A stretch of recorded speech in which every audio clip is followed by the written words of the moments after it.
Hi everyone, I'm Dr. Lacey with Blau Family Chiropractic. May is Good Posture Month, so you already saw that we went over proper work from home ergonomics. Today we're going to go over proper sleep posture. We spend a third of our lives asleep, so it's very, very important that we are sleeping in the correct posture, keeping our spines in a neutral posture. So there are 3 different sleeping postures that we're going to go over today.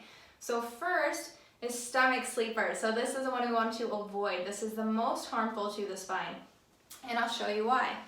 When people lay on their stomachs, they have to pull their arm up underneath the pillow usually to get it to the right height to be comfortable. So that's already messing up the shoulder. And as you can see, you have to turn your head to become comfortable as well.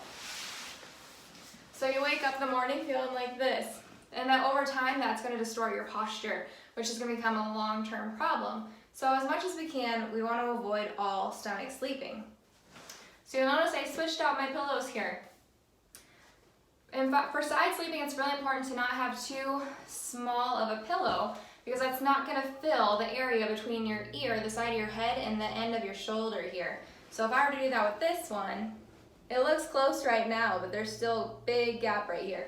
So that means that my head's going to end up like this throughout the night. Or if I have too big of a pillow, it's going to end up like this throughout the night. Either way, that's putting a kink in my neck, and we want to avoid that.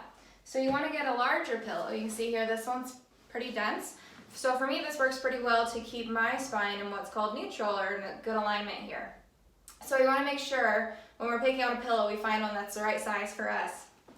Next, you'll also see I have a second pillow here because, and I'll show you this in just a minute, when you're a side sleeper, if you don't support the area between your knee and your ankle, your knee can go down or up, and that's going to put stresses on the hip. We want to avoid that. So I'm going to show you first what's a more improper way of sleeping. As you can see here, this knee goes all the way down. We want this to be neutral. So again, you don't want too big or too small of a pillow, but you want a longer pillow to go between your knee into your ankle to support those. And again, you can see that my head is not being bent one way or the other. So this is an ideal side posture. Next, we're going to go over the best posture of all for good sleeping habits, and that is sleeping on your back. So you see I have my pillows stacked here. I want to show you why we want to avoid doing this.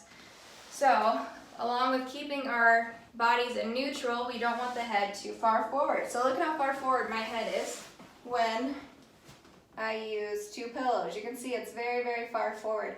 So if you're a back sleeper, it's more ideal to use a smaller pillow. So if you watch my posture, with a smaller pillow, you'll see it's more in line with the ear, with the shoulder, with the hip. And that's something you want to watch for. So it's not nearly as flexed this time.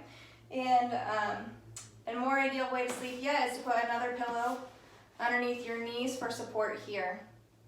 So parents, this is something to watch for with your kids to make sure that they are sleeping in correct postures and protecting their spines, because it does add up when it's night after night after night. And it can be causing some of those issues there. So just a quick recap, we went over stomach sleeping is the worst way to sleep. It's very harmful for the spine night after night. Side sleeping is better, but the best way to sleep really is sleeping on your back. And with all these, you want to keep the spine in neutral, so it's not bent one way or the other, too far forward when you're sleeping on your back. So if you or anyone you know has any of these issues, sleeping issues, we have a lot of good resources on our website. And like, share, comment on this video if you thought it was helpful. And further, if you just want to get see if this is something chiropractic can help you with, click on our website below, and we always do free consultations. Thanks everyone. Have a great day.